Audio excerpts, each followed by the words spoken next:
Hey everyone, strap in, because today we're going deep on something big, something that could totally rewrite the rulebook on global finance. Yeah, we're talking potentially changing how money even works. Exactly.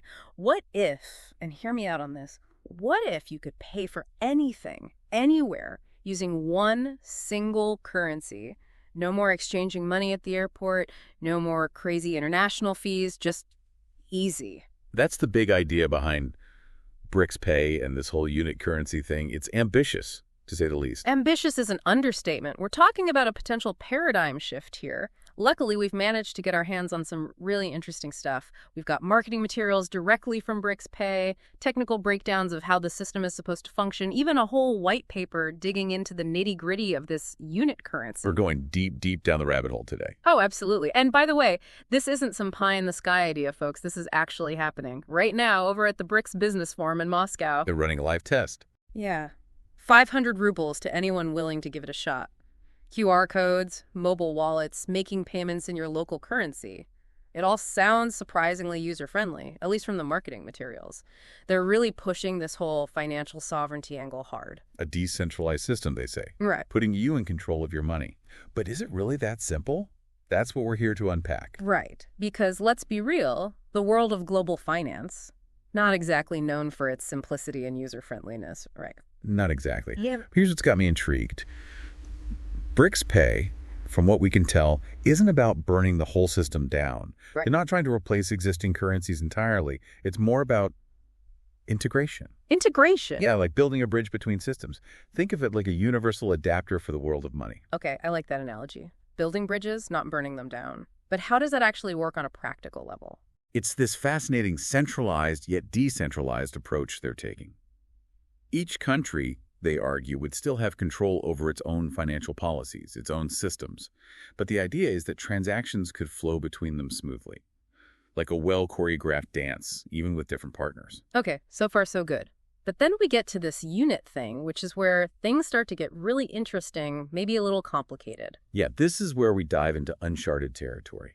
A potential global currency, backed by gold, but not controlled by any single country's policies, is a bold idea. Bold is one word for it. We dove into that unit white paper, and honestly, some of it's pretty dense. Oh yeah, fractal monetary ecosystems, blockchain synchronization. It's a lot. But there are some really compelling points buried in there. Increased stability, more transparency, resistance to political interference. Right, and that fractal design sounds complicated, but it's actually quite elegant when you start to unpack it. It's all about creating a system that can grow and evolve without becoming unstable. Like imagine perfectly balanced scales, constantly adjusting to stay in equilibrium. Right, finding that balance is key. Exactly. And then there's the gold backing. Now, before anyone panics, this isn't a return to a full-blown gold standard, which, let's be honest, has its own set of issues. Yeah, things got a little messy when Nixon took the U.S. off the gold standard back in the 70s. Not exactly a shining example of stability. Exactly. This isn't about repeating the past. This 40% gold backing they're proposing is more about providing stability without being too rigid. Again, it's about finding that balance. So unit is like the responsible older sibling of the gold standard. But how does that actually work in practice? I'm still trying to wrap my head around it. Think about it like this. The value of unit would be tied to this basket of currencies in gold, carefully chosen and managed. But you can't just trade your unit back in for a gold bar. It's designed to operate within this new ecosystem, driven by supply and demand.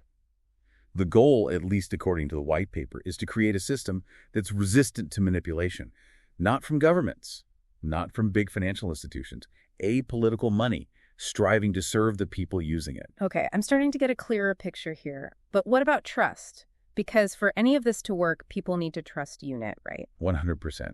And that's why they're really hammering this point about transparency.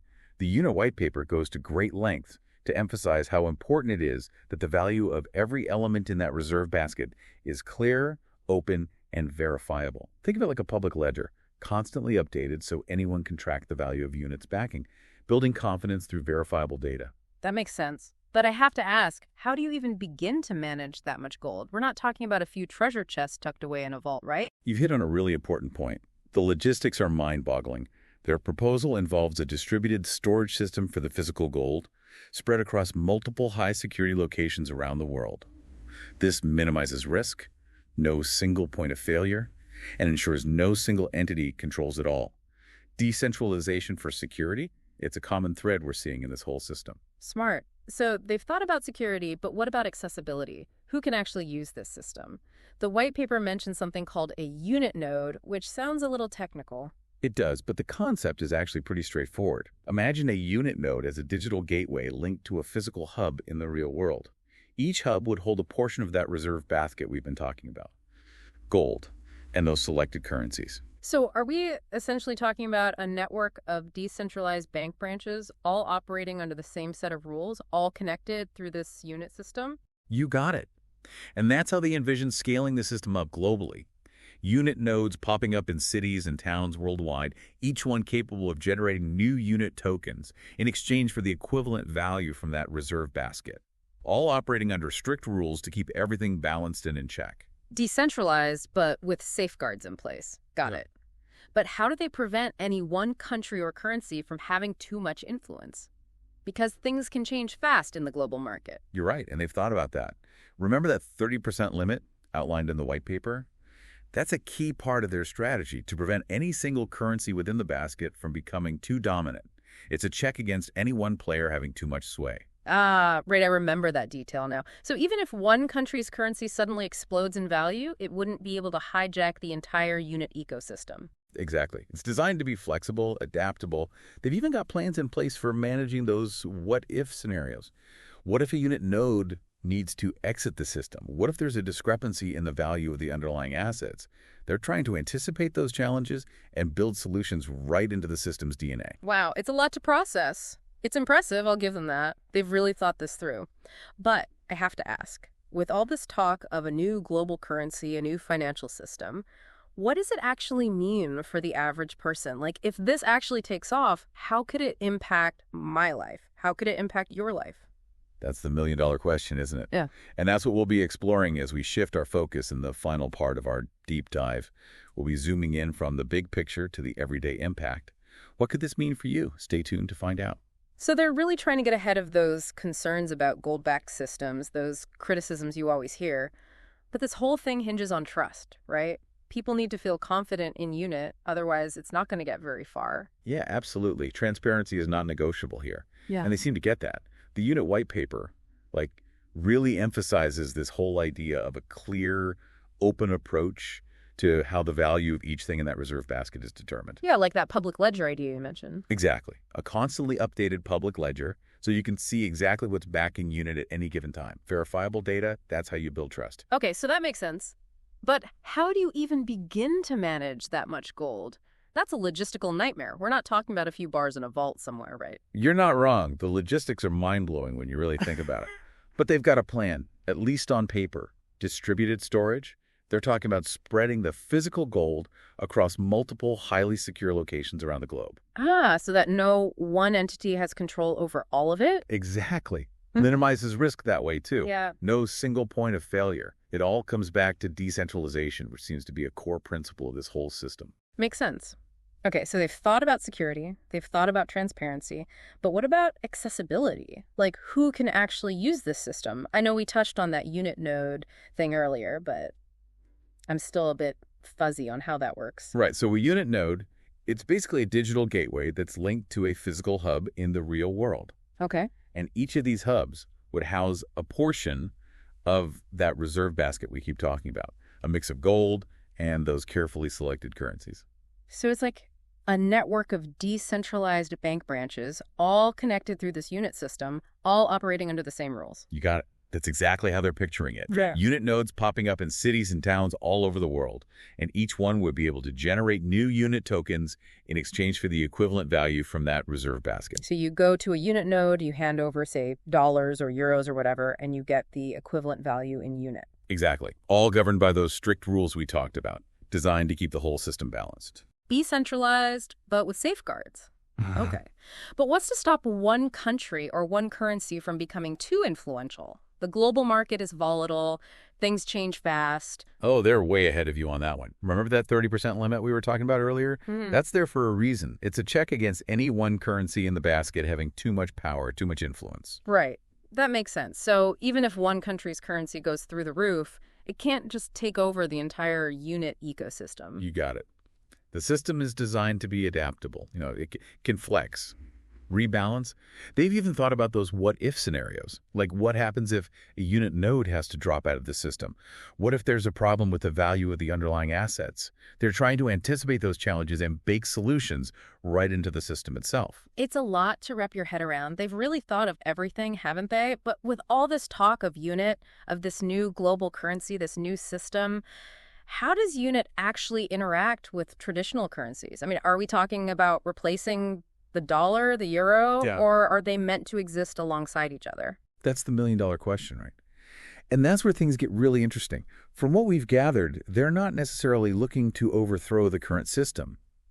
It's not about replacing the dollar or the euro. More like creating an alternative, a parallel system. Exactly. So you could use unit for those tricky cross-border transactions, for example, or to settle international debts, or even just hold onto it as a store of value, like some people do with gold. More options, more flexibility. Precisely. It's about giving people more control over how they manage their money in a globalized world. And who knows, maybe a little healthy competition is a good thing. Might shake things up a bit. It certainly got people talking. Okay, so instead of picking a winner, this is more about creating a system where multiple currencies can coexist, serve different purposes, with unit potentially offering a more stable and fair option for global transactions. You said it. They envision a world where you have unit payment systems, exchanges, operating alongside the systems we already have. So this isn't just about creating a new currency, it's about building an entire financial ecosystem around it. Mercantile exchanges, capital markets, the works. It's almost like a parallel financial universe. It's ambitious, for sure. But that's what's so fascinating about all of this. We're talking about rethinking the very fabric of how we assign value, how we exchange it, not just within our own borders, but globally. It does feel like we're watching the blueprint for a new financial order unfold right before our eyes. It's kind of exciting and a little bit intimidating, all at the same time. Oh, absolutely. But let's bring it back down to earth for a moment. We've been talking big picture stuff here, global systems, new currencies. But what does this all actually mean for the average person? If this takes off, how could it impact our daily lives? Yeah, that's what I want to know. Because it's all well and good talking about grand visions and complex systems, but at the end of the day, it's got to translate to real-world benefits, right? 100%. And that's exactly what we'll be exploring as we wrap things up in the final part of our deep dive. The potential ripple effects of BRICS Pay and Unit on your life, my life, everyone's life. Stay with us. Okay, so we've spent a lot of time digging into this whole BRICS Pay and Unit thing, and it's clear this could be a really big deal for the future of, well, money. But let's bring it down to earth for a second. Let's talk about you. Let's talk about me. How could this actually affect our everyday lives if it really takes off? All right, so picture this. You're planning that dream vacation overseas. Yeah. Right? And instead of stressing about exchanging currency or getting slammed with those insane transaction fees every time you use your card, you can just use Unit. Easy peasy.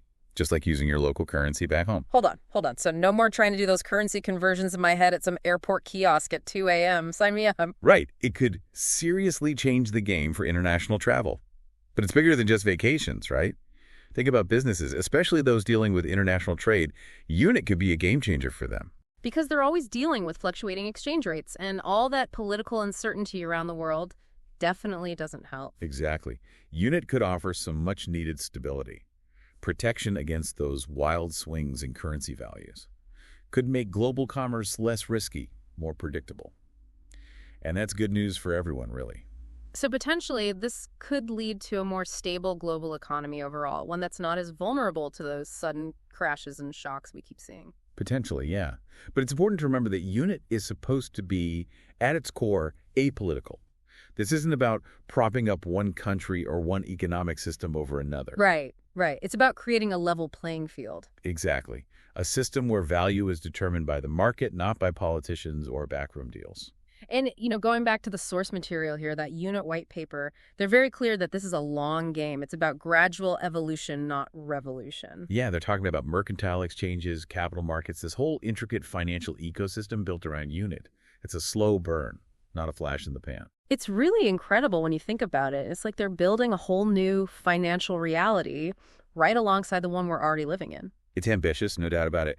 But what I find so interesting is how pragmatic they're being about it. They're not trying to tear down the existing system overnight. It's more like they're constructing a new path, a different way of approaching things. Exactly. And maybe, just maybe, a little competition is what the world needs right now to shake things up. It's definitely got people talking, that's for sure.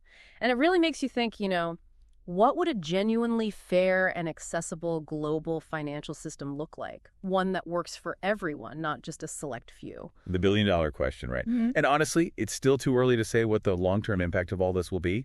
Will BRICS Pay and Unit live up to the hype? We'll have to wait and see. We will. But one thing's for sure. The world of finance is changing, and this is a story that's still being written. And whether we realize it or not, we're all part of it. So as we wrap up this deep dive, we'll leave you with this. What would your ideal global financial system look like? Something to think about. And as always, happy diving.